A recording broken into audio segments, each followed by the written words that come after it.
Good morning and greetings from wherever you are. I am Victor Irving Jenkins, so thank you for watching. And welcome to Viewattitudes in the Morning. This is where I come live on livetv.createthespotlight.com, and I give you my take on particular things, particular issues, and you on the other hand either agree or disagree.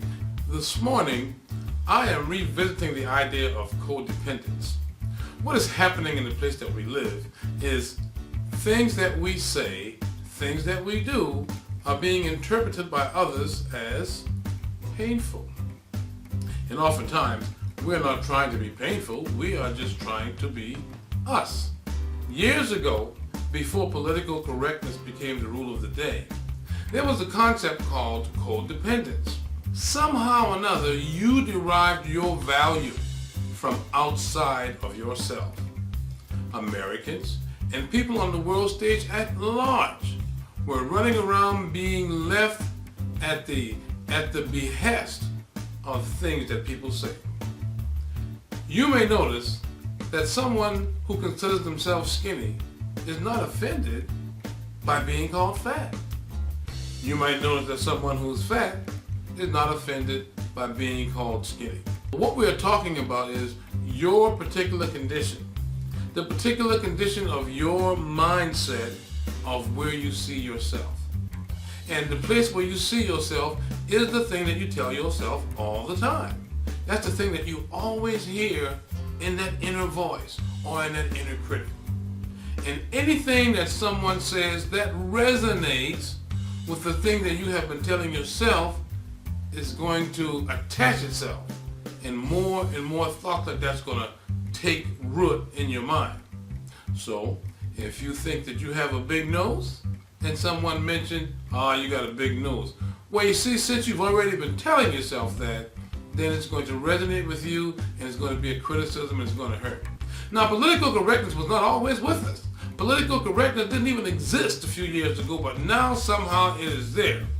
That means that at some point in history, at some point in time, someone came up with the concept of political correctness. It seems to me that someone tweaked the whole idea of codependence so that they would not have to do something in order to feel better. Because frequently, in codependence, psychologists and therapists would say, codependence is a situation where you hurt and I pay. And how's that different from political correctness? Political correctness is the same thing. Every one of us is battling something, is fighting something every day, and that something is usually in between our own ears. But that's a tough battle. That's a tough fight, so most of us avoid that battle and we get into another fight. It's much easier for you to intimidate me into being quiet, intimidate me into saying something that you don't mind listening to. It's much easier to do that than to silence that chatterbox in your skull that's telling you that you are less than what you are. So let's see if we can turn the tide on this whole political correctness thing, because it's only a matter of time before it evolves or deteriorates into censorship. And in censorship, you can't say what you want, I can't say what I want. Now, doubtless, words are important. It was words that framed the world and caused all this to be here.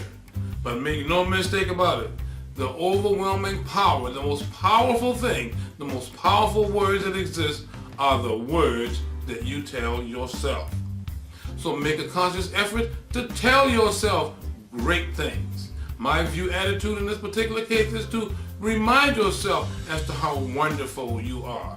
And when you tell yourself how wonderful you are, and when you, shall we say, meditate on how great you are, on how good you look, on how smart you are, on how accomplished you are, when you think about those things, when other people give you a compliment, it'll resonate with you, and that will impact you more positively than the negative talk that you've been telling yourself. So I urge you, take control, take authority over that mind of yours, because if you change your view, you can change your attitude. And I believe that so strongly, I created a word to say it. view attitudes. It was that sort of thinking, it was that combination of thoughts that led me to develop the mantra that I've been saying for 10 years. My friends, my close friends don't even ask me how I'm doing anymore because they don't want to hear the long answer. But it's boring, it's not empowering when someone asks you how you're doing for you to say same old, same old. It doesn't give you a juice, a jolt of excitement when someone asks you how you're doing for you to go, oh, I'm fine. And the persons who are listening to you when you say, oh, I'm fine, are they impacted? Well, probably not, because they've been telling themselves that they're same old, same old. They've been telling themselves that they're fine. No, ladies and gentlemen, when I'm asked how I'm doing, I take the opportunity to reinforce that self-talk that I've been doing for the last several years, and I tell them with glee, with excitement, that I am better than I was, but I'm not nearly as good as I'm going to be. And that says it all, folks. I urge you, if each of us can decide that it's what we say to ourselves and not what you say to us that makes us who we are, we can turn this tide of political correctness around, and people can say whatever idiocy they want to, and it won't impact us, it'll impact them. Well, that is my view attitudes for this morning, and if this has helped you, if you have liked it, please comment below, send me an email, drop me a line. I am Victor Irving Jenkins, and you have been listening to Viewattitudes in the Morning. Bye for now.